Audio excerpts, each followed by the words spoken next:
Hello, I'm J.R. Lewis, and this is your Web Center 11 World News Update for Wednesday, January 9th, 2013. It's the first major prisoner swap of the Syrian civil war. Today, Syrian rebels freed 48 Iranians held captive since August. In return, more than 2,000 prisoners held by the Syrian authorities were released. Iran is one of Assad's main supporters. The exchange came days after Syrian President Bashar al-Assad promised to push ahead with the battle against rebels. Police in the capital of Bangladesh tear-gassed teachers protesting against low wages today.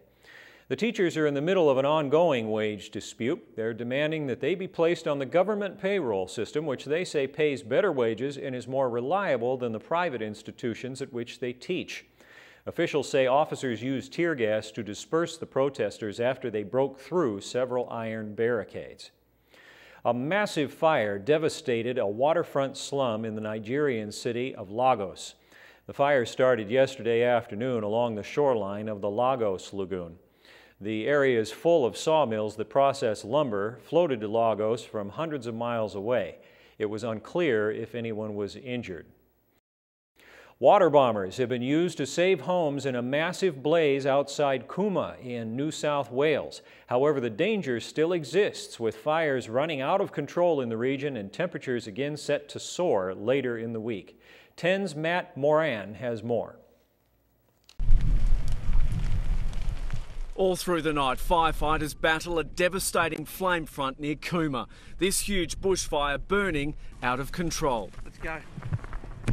Close to 9,000 hectares, sheds, fencing, stock, and for a family, a house destroyed in the Yarrabin blaze. The flames fanned by extreme winds and searing temperatures. One firefighter was taken to hospital with ash in his eyes, but is okay.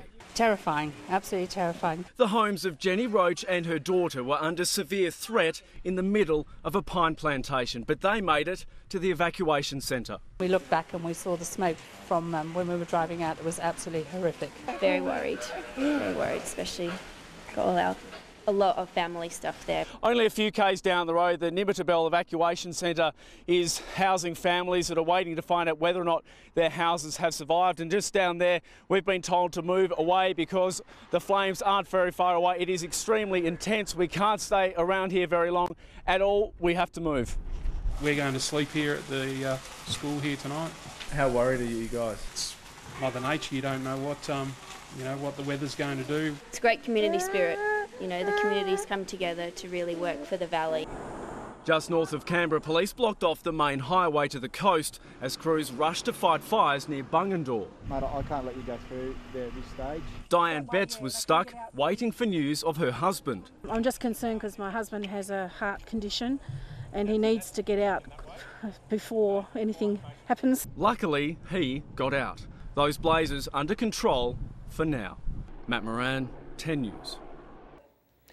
And for food connoisseurs, if you're tired of eating meat for protein, you might turn to worms and insects. New research in France looks at different ways to eat worms, crickets, and other insects to replace meat. Recent studies suggest that supplies of beef, pork, and chicken will have a hard time keeping up with increasing demand for proteins as living standards improve.